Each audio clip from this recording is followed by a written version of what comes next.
Hi hello friends എല്ലാവർക്കും അപ്പം എൻ്റെ പുതിയൊരു വീഡിയോയിലോട്ട് വീണ്ടും സ്വാഗതം. അപ്പോൾ എല്ലാവരും സുഖമായിരിക്കുമല്ലേ? ഇപ്പോൾ എന്താ പറയുക, നല്ല ചൂട് കാലാവസ്ഥയാണ്. നമുക്ക് വീട്ടിലൊന്നും ഇരിക്കാൻ പറ്റാത്തൊരവസ്ഥ. അപ്പം ഞാനാണെങ്കിൽ ഉച്ചയ്ക്ക് അകത്ത് കിടന്നിട്ട് എനിക്കില്ല, ഫാനിൻ്റെ കാറ്റുണ്ടപ്പോൾ ഇല്ല, ചൂട് എൻ്റെ ദേഹത്തോടൊന്നുമില്ല, പൊള്ളയേറ്റുന്ന പോലെ ഒരു ഫീലിംഗ് വന്നിട്ട് ഞാനാണ്ട് വെളിയിലൊക്കെ പോയിരുന്നപ്പോൾ നല്ല കാറ്റായപ്പോൾ നല്ല ആശ്വാസം. എനിക്ക് വിയർത്ത് കുളിച്ച് തലേന്നൊക്കെ വെള്ളം ഇങ്ങനെ നമ്മൾ കുളിച്ചിട്ട് ഇറങ്ങി അത് വരുന്നതൊക്കെ എൻ്റെ തലേന്ന് ഇങ്ങനെ വിയർത്ത് കുളിച്ചിരുന്നിട്ട് ഞാനാകെ വെളിയിൽ വന്നിരുന്ന് നല്ല സുഖമായിട്ട് ഞാനും മോനും കൂടെ കാറ്റ് കൊള്ളുവാണ് കണ്ടോ. എൻ്റെ തലയിൽ കൂടെയൊക്കെ വെള്ളം വിയർത്തൊലിച്ച് ഇങ്ങനെ ഇറങ്ങി വരികയാണ്. മോനാണെങ്കിൽ നിക്കർ മാത്രമേ ഇട്ടിട്ടുള്ളൂ, ഉടുപ്പൊന്നും ഇടാൻ പറ്റാണ്ട് വിയർത്ത് കുളിച്ചാണെങ്കിൽ ഒരു പരിപാടി. ഞങ്ങൾ രണ്ടാളും ഇങ്ങനെ ഇരിക്കുകയാണ്. അപ്പോൾ കുഞ്ഞുമോളാണെങ്കിൽ അകത്ത് കിടന്ന് ഉറങ്ങുമായിരുന്നു. അപ്പം നമ്മുടെ മോളകത്ത് കിടന്ന് ഉറങ്ങും. ഞങ്ങൾ കതവെല്ലാം തുറന്നിട്ടിട്ടുണ്ട്. അപ്പോൾ അതിൻ്റെ ഇടയിൽ വെച്ചിട്ട് ഇപ്പം മോന് ഒരു 3 മണിയാകുമ്പോഴത്തേക്കും ട്യൂഷനുണ്ട്. അപ്പം ഞാൻ അവനെ കുടയെല്ലാം ചൂടി ട്യൂഷനും പറഞ്ഞു വിടുവാണ്. എപ്പോഴും ഞാൻ കൂടെ പോകുന്നതാണ്. അപ്പോൾ ഇന്നെനിക്ക് കൂടെയൊന്നും പോകാൻ പറ്റില്ല, കാരണം കുഞ്ഞ് കിടന്ന് ഉറങ്ങുവാണ്ട് വെയിലും കൊണ്ട് എങ്ങനെ പോകുമെന്ന് ഓർത്തിട്ട് ഞാൻ പറഞ്ഞു കൊടുത്ത്, മോനെ സൈഡിൽ കൂടെ പോണേ, ഒതുങ്ങി പോണേ, പട്ടികളൊക്കെ ഉണ്ട്. അപ്പം നമുക്ക് പേടിയാണ്, പട്ടി അങ്ങനെ വന്ന് കുഞ്ഞിനെ അറ്റാക്ക് ചെയ്യുമോ, അങ്ങനെ വന്ന് കളിക്കുമോ എന്നൊക്കെ ഉള്ള ഭയങ്കര പേടിയാണ്. ഞാൻ നോക്കിയിരിക്കുക, കുഞ്ഞിങ്ങനെ പോകുന്നതുകൊണ്ട് വെച്ച് ഞാൻ നോക്കി നിൽക്കുമായിരുന്നു. അപ്പം അങ്ങ് വരെ പോയി, പിന്നെ അങ്ങ് പോയി കഴിയുമ്പോൾ പിന്നെ അത്യാവശ്യം റോഡിൽ കൂടെ ആളും വരുമുണ്ട്. ഇതുവഴി ഈ പോകുന്ന റൂട്ടിൽ കൂടെ അധികം റോഡും ആരും ശ്രദ്ധിക്കത്തുമില്ല. ആളിങ്ങനെ പോയി അവനെന്നെ തിരിഞ്ഞ് നോക്കി ടാറ്റയൊക്കെ തന്നിട്ടാവും പോകുന്നത്. എങ്കിലും ഞാനങ്ങ് നോക്കി നിൽക്കണുണ്ട്. അങ്ങ് വരെ പോകുന്ന കണ്ടിട്ടും ഞാനങ്ങ് പകുതി വരെ ഞാൻ കൊണ്ടുവിടുന്നേ. അവനങ്ങ് ട്യൂഷൻ ക്ലാസ്സിൽ കയറി പോകുന്നിടം വരെ ഞാൻ കൊണ്ടുവിടുന്നേ. പക്ഷേ ഇന്നിപ്പോൾ കൊച്ചും കിടന്ന് ഉറങ്ങും, ആകെ വെയിലും ആയതുകൊണ്ട് എനിക്ക് പോകാൻ പറ്റാത്ത അവസ്ഥയാണ്. ഞാൻ തന്നെ പറഞ്ഞു വിട്ട്.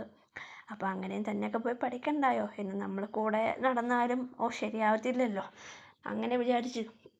അപ്പം ഞാൻ പറഞ്ഞായിരുന്നു, പ്രത്യേകം പറഞ്ഞു, മോനെ പട്ടിയെ കാണുവാണെങ്കിൽ കല്ലുപുറക്കി എറിയണേ, അടുത്തോട്ട് വരുവാണെങ്കിൽ ആരെങ്കിലും വിളിക്കണേ എന്നൊക്കെ ഞാൻ പ്രത്യേകം മുന്നറിയിപ്പും തന്ന് ഓരോന്നൊക്കെ പറഞ്ഞിട്ടാണ് അവനെ വിട്ടത്. അപ്പോൾ അവൻ പോയി.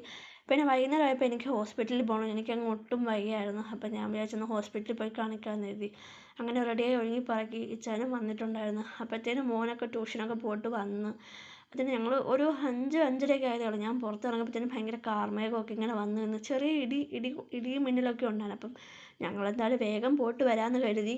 അപ്പോൾ വാവ ഇങ്ങനെ എന്നെ തന്നെ ഇങ്ങനെ നോക്കുന്നു. അപ്പം എൻ്റെ പൊട്ട് കൊള്ളാവോ എന്നൊക്കെ ഇങ്ങനെ നോക്കുക, എന്നോട് ചോദിക്കുന്നുമുണ്ട്. അതിനുശേഷം ഞങ്ങൾ ഹോസ്പിറ്റലിൽ പോയപ്പോഴാണ് സത്യം അറിഞ്ഞത്, ഡോക്ടർ ഇല്ല എന്നുള്ള സത്യം. പിന്നെ ഞങ്ങൾ അധികം വൈകിച്ചില്ല, പോയി പുറത്തുനിന്ന് ചായയും കാര്യങ്ങളൊക്കെ കുടിച്ച് തിരികെ വന്നപ്പോഴത്തേനും ഇത് നമ്മുടെ പുതിയതായിട്ട് തുടങ്ങിയൊരു പമ്പാണ്. അപ്പം ഞാൻ ഇതുവരെ അത് കാണാൻ പോയിട്ടില്ല. അപ്പം ഞങ്ങൾ അതും കൂടെ കാണാൻ പോകുന്ന വെച്ച് ഞങ്ങൾ പമ്പിലും പോയി. പിന്നെ അവിടെ ഇന്ന് വെള്ളമൊക്കെ കണ്ടിട്ട് കുറച്ച് സമയം അവിടെ നിന്നിട്ടാണ് ഞങ്ങൾ വന്നത്. അപ്പോൾ അവിടെ നിൽക്കുന്ന ചേച്ചിമാരെ ഇച്ചായന് പരിചയമുണ്ട്, ഇച്ചായനെ അറിയാവുന്ന ചേച്ചിമാരാണ്. എനിക്കും അറിയാം, ഞാനും കണ്ടിട്ടുണ്ട്. അങ്ങനെ അവിടെ പോയി കുറേ നേരം നിന്ന് അവിടെ ഉള്ള എല്ലാവരും ഇച്ചായനറിയാം. ഇച്ചായൻ അവിടെ പോവും. അവിടെ ഇപ്പം പോയി ഇച്ചായൻ പെട്രോൾ അടിക്കുന്ന അവിടെയൊക്കെ തന്നെയാണ്. അപ്പം ഞാൻ അവിടെ ഇങ്ങനെ നിന്നിട്ട് എനിക്കും ഇങ്ങനെ വയ്യായ്മയും കാര്യങ്ങളൊക്കെ ഉണ്ടെങ്കിൽ ഞാൻ പിന്നെ അങ്ങനെ അങ്ങ് സൈലൻ്റായിട്ട് നിന്ന്. അപ്പോൾ അവരെയൊക്കെ കണ്ടില്ലേ, സംസാരിച്ച് നിൽക്കട്ടെ എന്ന് കരുതി. അതും കഴിഞ്ഞ് അങ്ങനെ കുറച്ച് സമയം അവിടെ നിന്നപ്പോഴത്തേനും പിള്ളേർ പിന്നെ ഓടിക്കളിക്കാൻ അവർ പിന്നെ വീട്ടിൽ പോകണമെന്ന് പറഞ്ഞ് വഴക്കുണ്ടാക്കാനൊക്കെ തുടങ്ങിയതിന് ശേഷമാണ് ഞങ്ങൾ അവിടെ നിന്ന് തിരിച്ചു വരുമ്പോഴത്തേക്കും മോന് ദോശ വേണമെന്ന് പറഞ്ഞു. അപ്പോൾ ഇത് പുള്ളിയുടെ വേറൊരു ഫ്രണ്ടിനെ കണ്ടിട്ട് ഇങ്ങനെ സംസാരിച്ചുകൊണ്ട് ഇങ്ങനെ ഓരോ കഥകൾ പറഞ്ഞിരുന്നു. അപ്പം ഞങ്ങൾ ഇങ്ങോട്ട് വന്നപ്പോൾ തന്നെ ഒരു ഒരു ദോശക്കട കണ്ട്. അപ്പോൾ അവിടെ കയറി ദോശയും വാങ്ങിച്ച്. അപ്പോൾ അവിടുത്തെ ചേച്ചിയോട് പിള്ളേർ രണ്ടും ഭയങ്കര കൂട്ടായി, മക്കളെ പൊന്നേന്നൊക്കെ വിളിച്ച് അവരോട് ഭയങ്കര കൂട്ടൊക്കെ ആയി, മുട്ടായൊക്കെ കൊടുത്ത്. അപ്പോൾ ജോയിന് ദോശയും വാങ്ങിച്ചുകൊണ്ടാണ് ഞങ്ങൾ തിരിച്ച് വീട്ടിലോട്ട് പോയി. ഞാൻ നോക്കുമ്പോഴത്തേക്കും കൊണ്ട് രണ്ടുപേരും അകത്തൊക്കെ കയറിപ്പോയി. ഇന്ന് അവിടുത്തെ ചേച്ചിയുടെ മോളുടെ ബർത്ത്ഡേ ഒക്കെയാണ്. അപ്പോൾ രണ്ടുപേർക്കും മുട്ടായൊക്കെ കൊടുത്ത് tata bye bye see U.